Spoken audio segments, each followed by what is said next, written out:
NFL Week 1 is in the books, and man, what an interesting week it was. The college football landscape seems to be flipped upside down, with Texas turning the tide, and sports fans around the country seem to be packing their stadiums. All of this and more coming up on College Crossfire.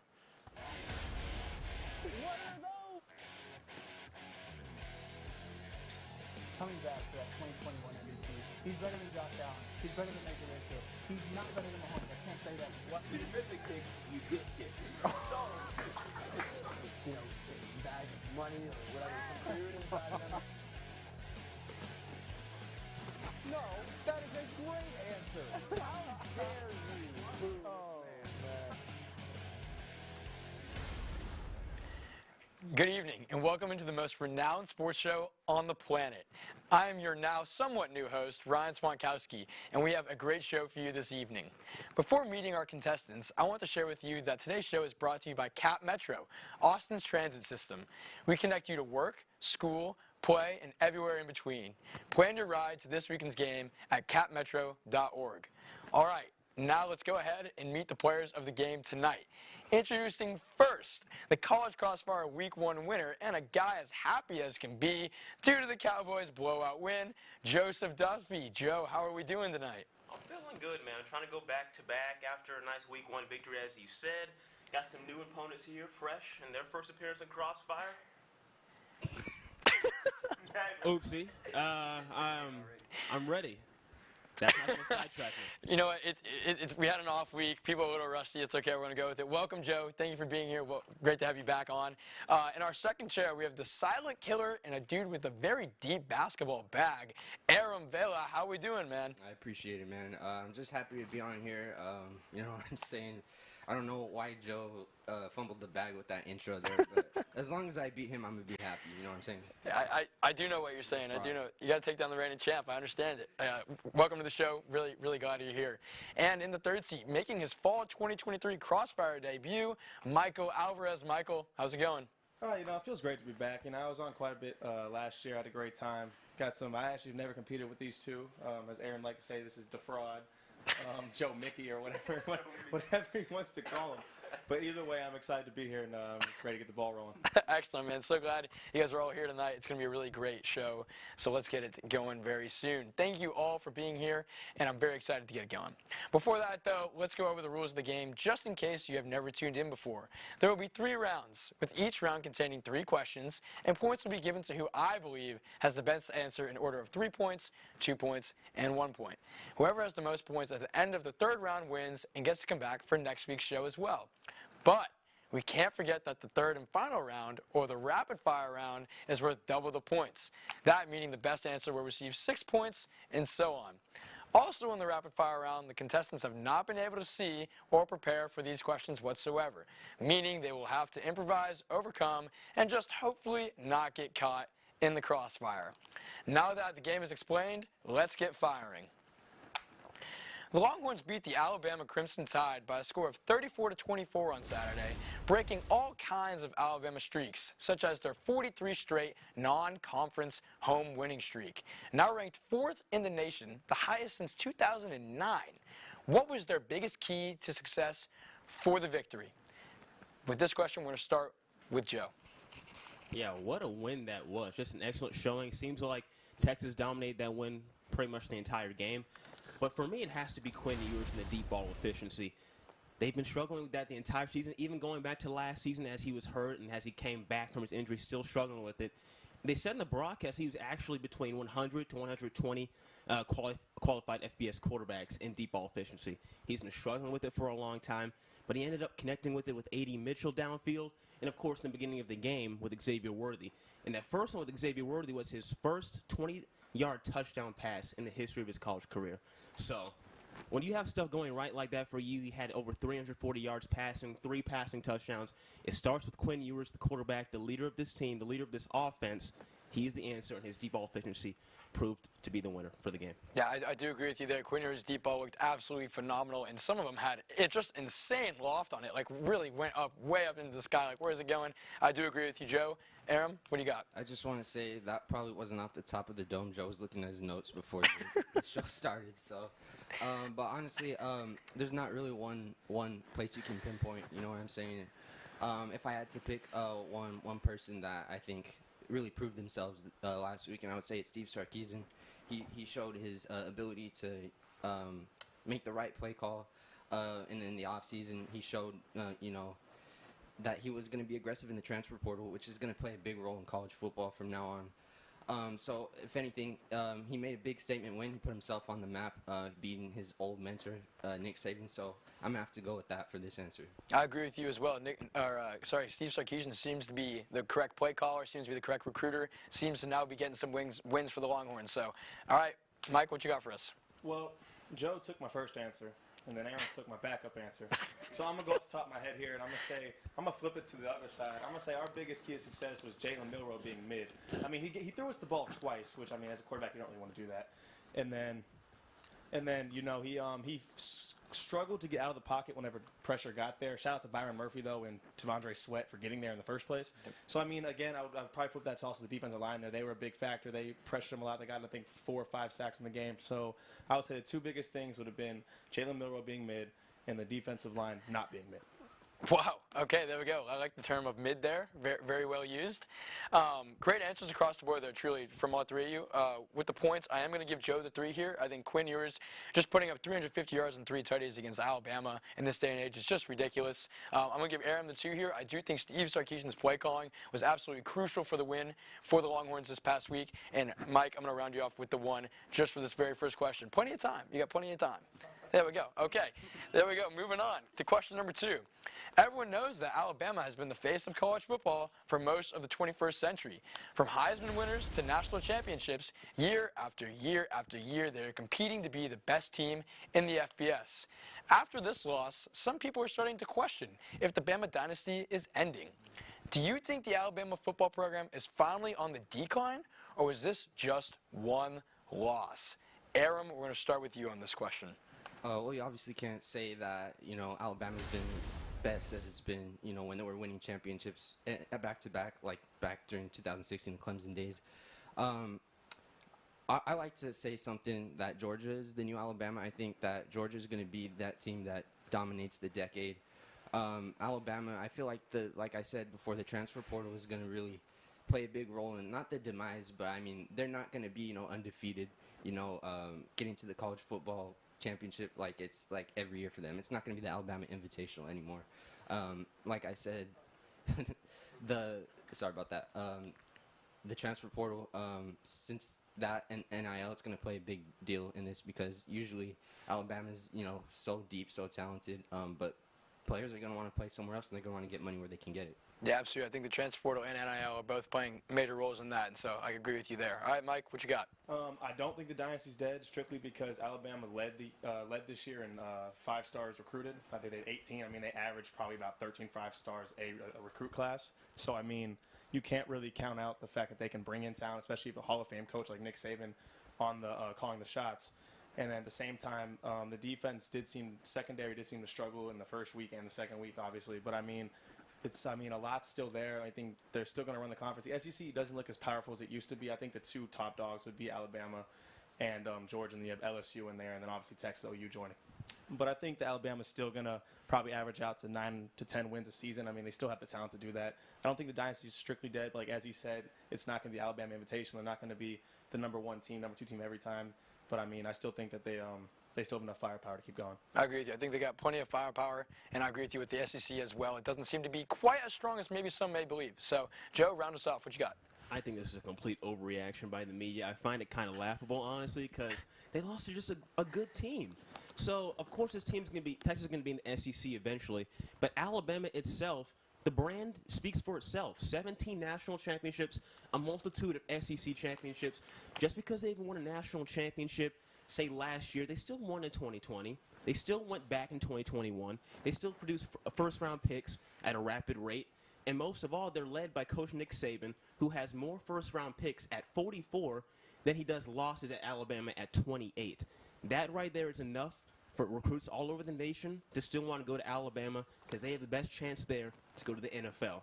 Will they still have 11 wins, 12 wins? You could say maybe they won't be as happening as often, but the brand speaks for itself. So I think Alabama is not going anywhere. I think it's an overreaction by the media. Wow, overreaction by the media there, people. People listening and watching on the media, overreaction by the media. Wonderful joke, great answer there. I agree with you. I do think Alabama is just the dynasty, and I think they're still here. I think they're still here.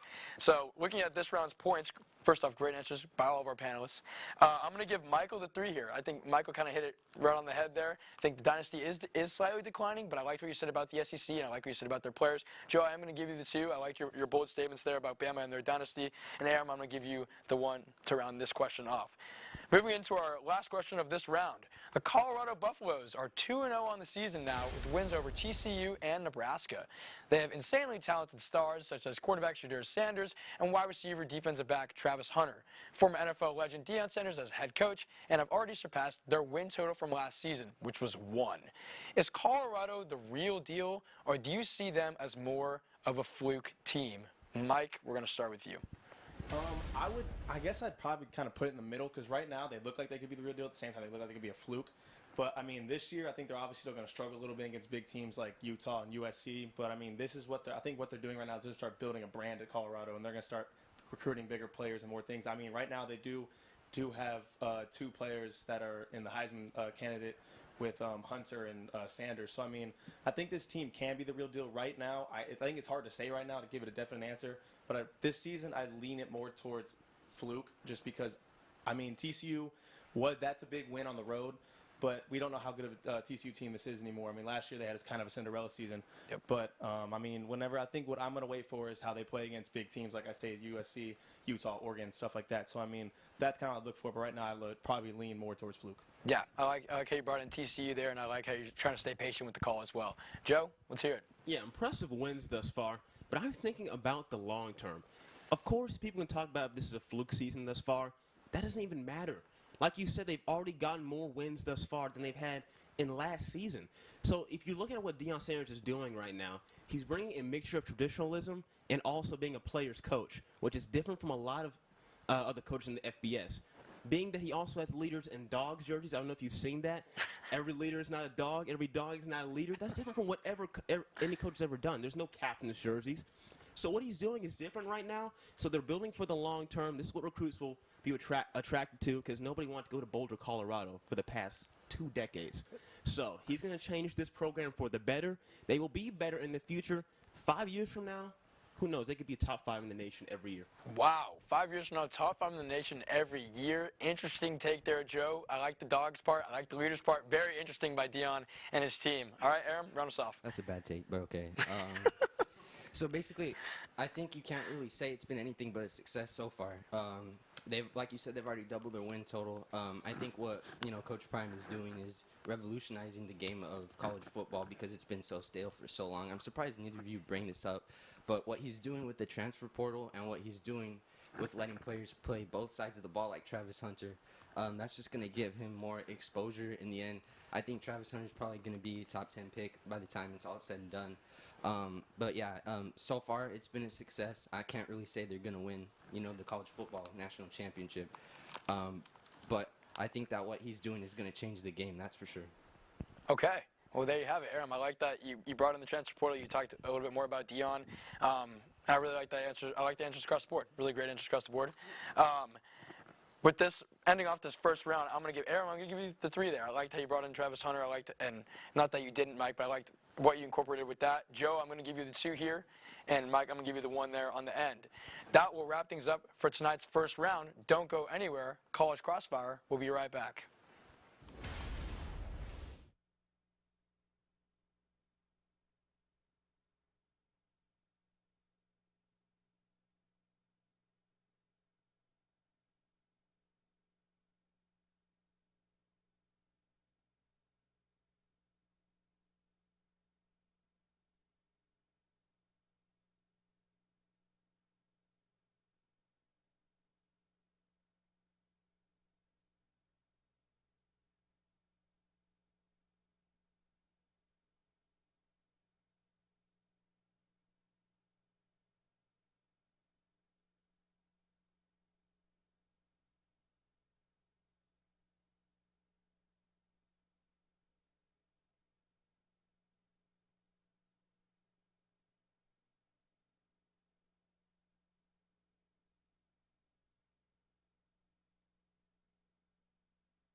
Welcome back into College Crossfire. Before we move on, let's get a quick little score update here. In first place, we have Joe with 7. In second place, we have Michael with 5. Well, I guess, nope, I misspoke. I'm very sorry. Michael is in third with 5. Aram is in second with 6. I'm not very great at math. I'm an RTF major. What do I know? All right, let's now shift gears a little bit into some different topics. The New York Jets this past offseason bolstered up their roster with guys like Alan Lazard, Randall Cobb, Dalvin Cook, and most importantly, Aaron Rodgers. Sadly, though, Rodgers tore his Achilles on Monday night on his first drive and is out for the entire season. With Zach Wilson now stepping in at QB, what do you project the Jets' final record to be? Michael, we're going to start with you. Now, people might disagree with what I'm about to say, but I like what I'm about to say. The Jets, before Aaron Rodgers got hurt, was projected to win 11 to 12 games. I don't care. Zach Wilson comes in, the MILF Hunter. He's going to win 13. He's him. He's going to get it done. Love that guy. I don't know why he gets so much hate. He's going to get it done. I got them going 13-4. I mean, they got that. I mean, look, like you just said, you just mentioned a lot of talent they brought in. They basically brought in all of Rod's receivers, and then you also have Garrett Wilson in there, who, if I don't know if you watched last what's called Monday Night Football, you didn't see his catch. That was ridiculous. I can do that, but I mean, still, it was a great catch. But 13-4 is where I'm putting them at. The Jets are back, baby. Let's go. Wow, ambitious take there. I don't mind the Wilson thought, but 13-4 is a lot of wins. That's a lot of wins. Okay, Aaron, what you got? That's a great take, man. So basically, I'm gonna go with something more, I guess, realistic. I wasn't really buying into the Jets hype. Even when they signed Aaron Rodgers, I think he's a fraud. But well, that's a question for a different topic. So I'm gonna go with like 5-12, or like 6-11, something like that. If you look at the roster, they did add a lot of players, but they didn't add what they needed, which was a quarterback. Aaron Rodgers is not that quarterback. I don't care what any of y'all say. So if you look at the defense, it was great last year, but they already have injuries to Dexter Lawrence and their starting safety. So I just feel like it's in one of the toughest divisions in football. I don't think they're even the third best team in their division. So I'm going to say they probably missed the playoffs and they have to reload the next year. Wow. Okay, both ends there of how it goes. 13 wins to 6 wins. Wow. Okay, I like it though. Aram, Joe, round us off. Guess I'll go right down the middle on 10-7. Look, this team was rolling last year before they hit a little bit of a block and sputtered towards the end of the season last season. And of course, Zach Wilson, he's now the man in the pocket, now calling the shots.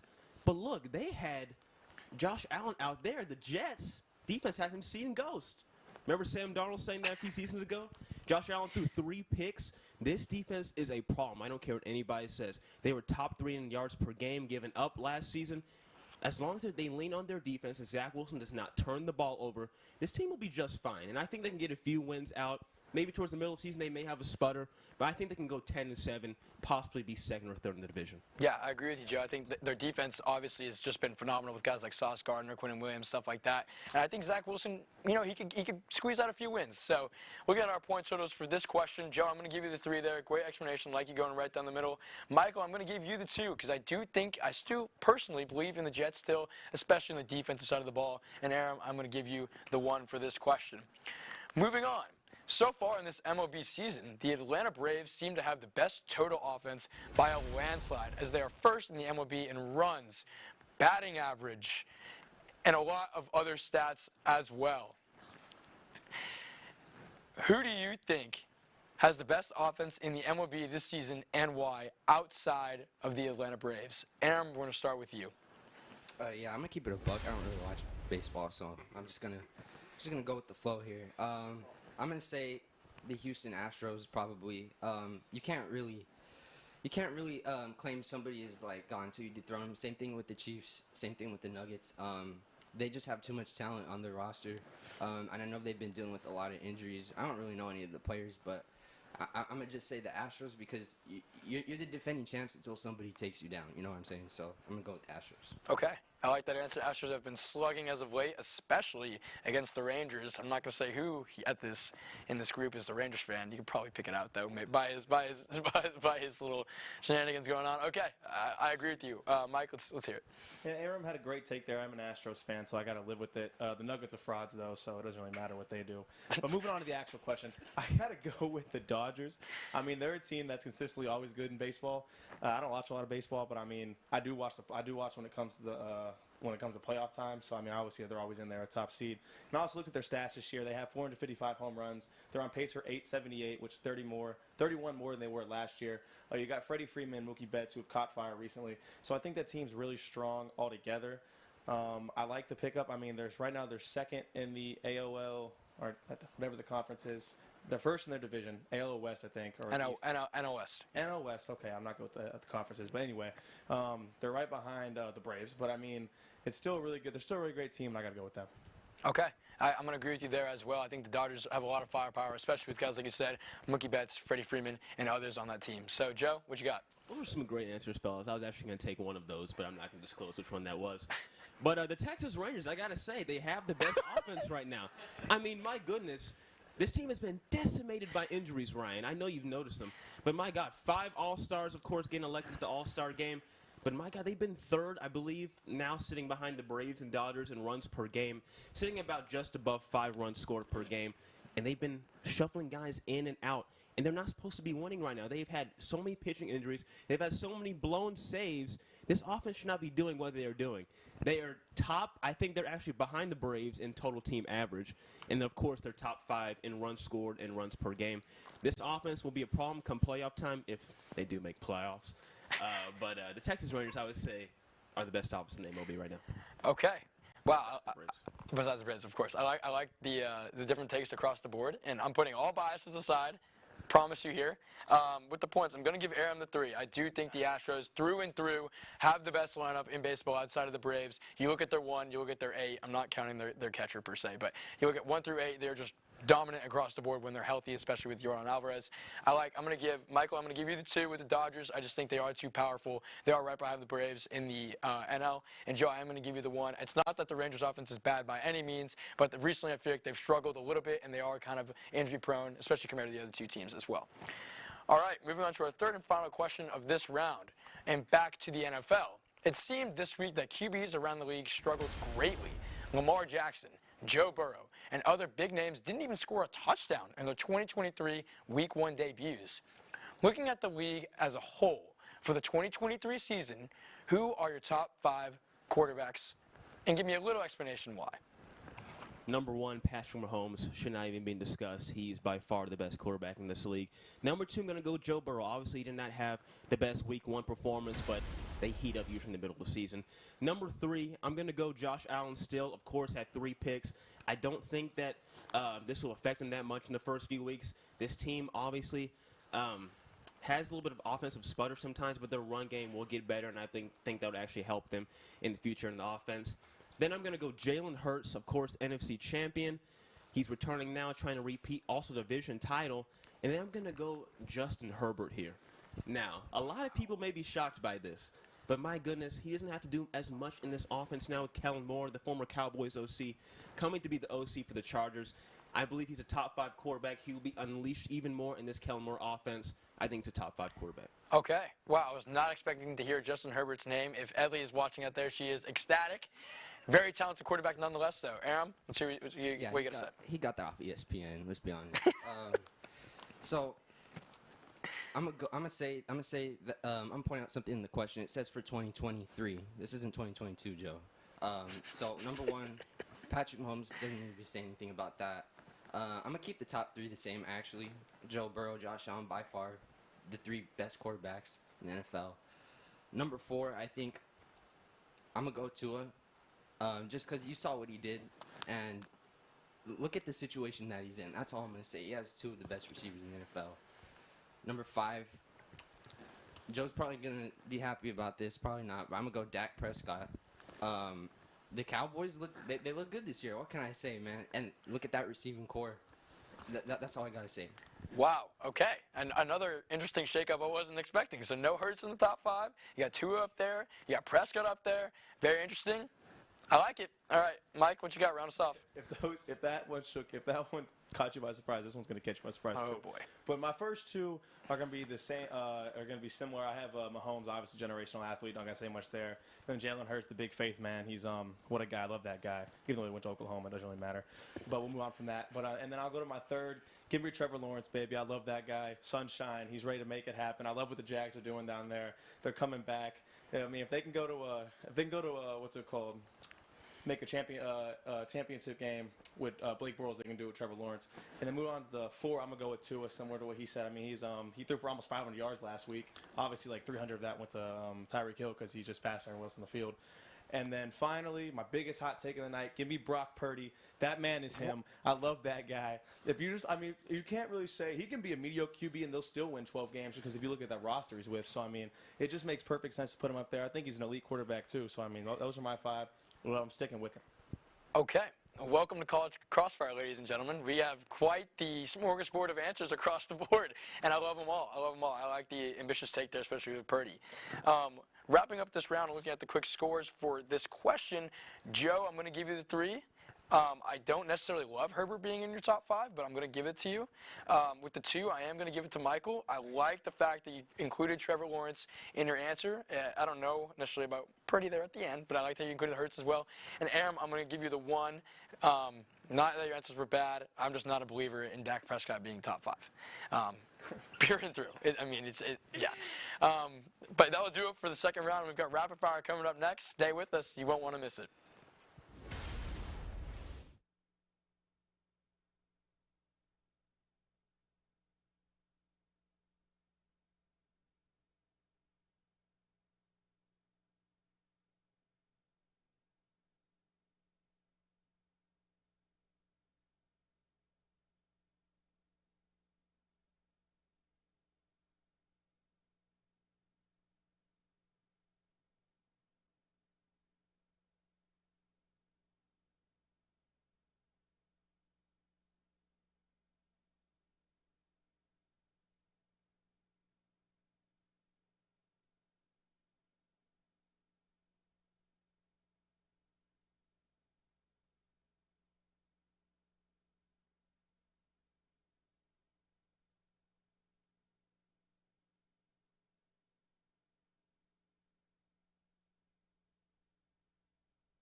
Welcome back into College Crossfire.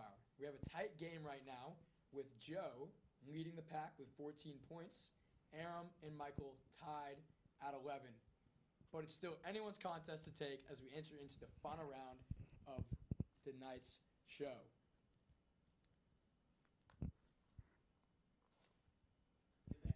Oh, okay.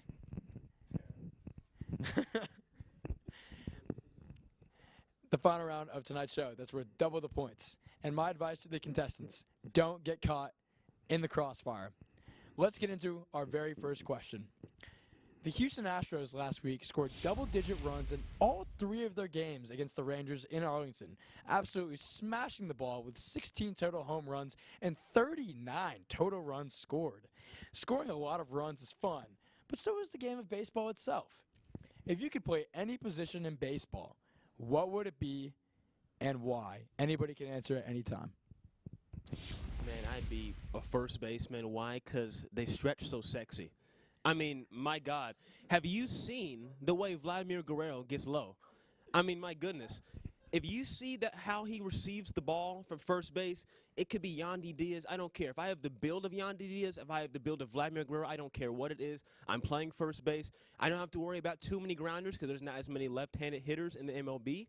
I'm kind of sitting kind of clean in the infield, so I get to have nice highlight reels whenever I make a nice stretch. If I get the splits in, G-Man Choi obviously gets highlights, too, for splits, and he's not even that great of a player. So when you get a split, you get your highlight, you get your exposure, more money. Okay. The splits are indeed something to watch. I like it, Joe. That was a suspicious take, but I'm gonna say it for you, bro. Pause, okay? You know, but let's be honest. Baseball is not America's sport anymore. If I had to pick a position to play, I'd probably pick outfielder. You know, just get paid millions of dollars just to sit out there in the outfield, catch balls. To be honest, I'd probably rather play like basketball or football, but my answer's got to be in the outfield. Like, all you really have to do is, you know, just be aware of, you know, where the ball is going and just throw it to one of the bases. I don't know a lot about baseball, but that's gonna be my answer. It's a lot better than the last one. That's all I'm gonna say. All right, I'm gonna wrap with an answer that I think is pretty funny. I'd go catcher, just because I love when they get the ball. Like someone's running home, they throw it to him real quick. It's I'm standing right there, I'm running him over, I'm getting that ball. He's not scoring. And then also I'm gonna talk hot to the batters because they'll be right next to me. So if they throw a strike, I'm like, yeah, you didn't see that coming. You know, like throw him like a curveball or something. He's gonna think a fastball was coming. He's not gonna be noticing it. And I can talk hot to him. And if the umpire makes a bad call, I'm right there in his ear about it. I'm like, that's ridiculous, dude. It was right down the strike line. How is that a ball? You know, that's just the best way I could put it. I mean, catcher looks like a fun position. They get to wear all that gear too. Kind of look like a soldier. So I gotta go with catcher.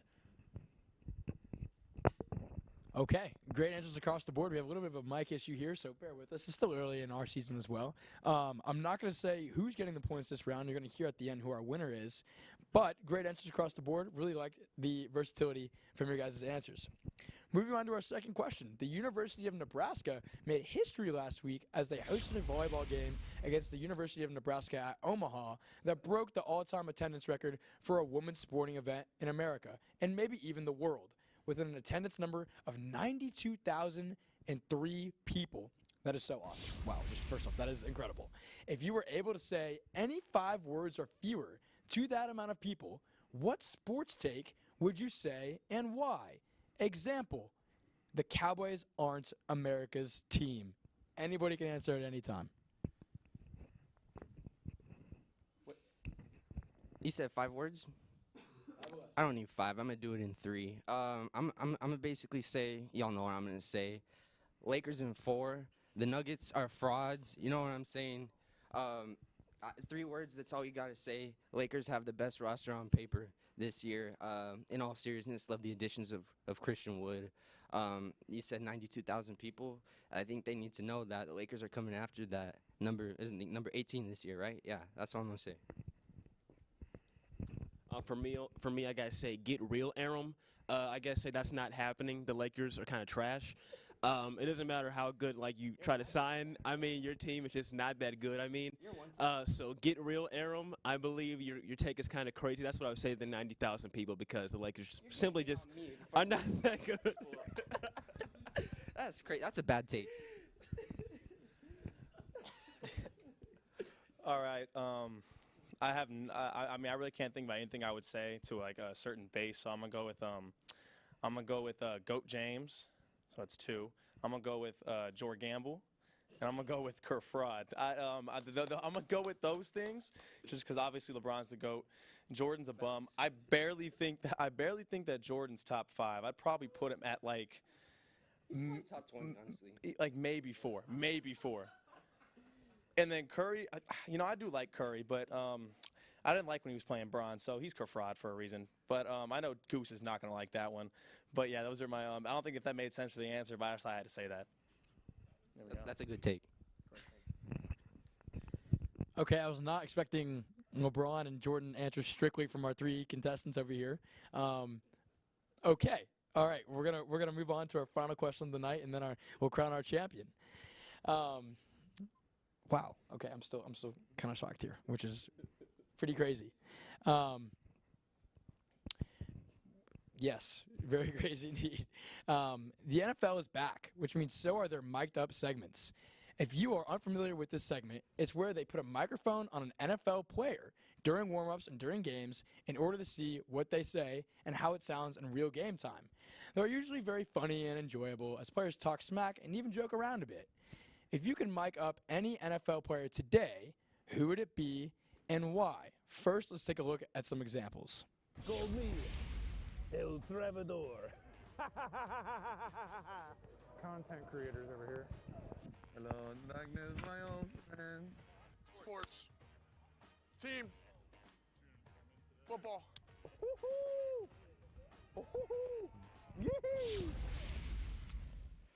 All right, so if I had to mic up any one player in the NFL, I think it would be most interesting this season to mic up Aaron Rodgers since he's going to be on the sideline and his team's probably going to miss the playoffs. I see him mic'd up on Jeopardy all the time. You know what I'm saying? So I think I post this in the TSTV chat. He's probably going to be, have some code words for like the play calls. You know how I have that. It's like, who is the Greek hero that, you know what I'm saying, got dipped in the river Styx or something like that? The answer would be, who is, you tore your Achilles, you're a fraud. You know what I'm saying? Sorry, I know I'm hating on Aaron Rodgers a lot, but I just really don't like the man. I just think, in all seriousness, he is one of the most interesting players in all of the league. He's like the Kevin Durant of the NFL. I love to see, what advice he has for a young quarterback, future MVP, Zach Wilson. Great take there. I mean, Zach Wilson is a future MVP. And, maybe the Achilles diss on A-Rod might have been a little too soon. But anyway, we'll get past that. If I were to mic up 2 people, one person, it would be between probably Jalen Ramsey and Stephon Diggs, just because their personality is ridiculous. So I'd probably push more to Jalen Ramsey just because he's a cornerback. And he's just a really funny guy when you hear him in a press conference. And then if you could put him in the game, too, and he's just in obviously I like when players talk hot, talk a little ish there, talk their stuff. And I feel like he'd have a lot to say, him and Stephon Diggs. And if you would probably go back to anyone, I'd say, if this was a different question you were to add to any player all time, I'd probably go with Marshawn Lynch. But that's not my answer because I can't do that, but I'll probably go Jalen Ramsey. That's a good take. I got to go Tyreek Hill. I got to go the guy who's dominating people week in and week out and making it look easy against world-class athletes. Imagine this guy who runs a 4.2, mic'd up the entire time, just crap-talking these guys who are way taller than him, 6'4", maybe sometimes 6'3", and just speeding right past them. There's a reason they call him the cheetah. I want to hear what he's saying inside his head as he passes by these corners like Jalen Ramsey, maybe Trey Diggs, maybe Stephon Gilmore. I want to hear what he's saying. I think he has a lot of things that are interesting to say. Okay, wow. We got Aaron Rodgers, Jalen Ramsey, and Tyreek Hill over here, the speed demon. Okay, well, I've added up all the points, and great answers across the board. Great answers for the entire show from all 3 of you guys. Should be proud of those answers. But there can only be one winner. And the winner tonight, with a score of 27, would be Michael Alvarez. Michael, congratulations. Just squeaked it away. And do we have time for FaceTime? Absolutely. We do. Let's give it over to Mike. First, I'd like to thank my host, Ryan. Great guy. Love him here. I had to also thank my contestants. They're also great. It's a great time here. Aram had a lot of great things to say. Joe, you're not a fraud, man. I was just going with what Aram was saying. But also, I'd like to thank my family, as they always support me in everything I do. And then also Zach Wilson, future MVP of the league. Y'all watch out. You said it here first, right here, also here. So, we're going to make it happen. All right, thank you, Mike. Congratulations. It was a very close race, very close game, but thank you to all of our contestants, and congrats to you again, Mike. And that will wrap things up for us here at TSTV tonight. Thank you to everyone who makes the show possible, from the contestants to the in-studio personnel, all the people in Master Control, and to you, the audience, especially my wonderful parents watching. and everybody else. I'm your host, Ryan Swantkowski, and we will see you guys next week.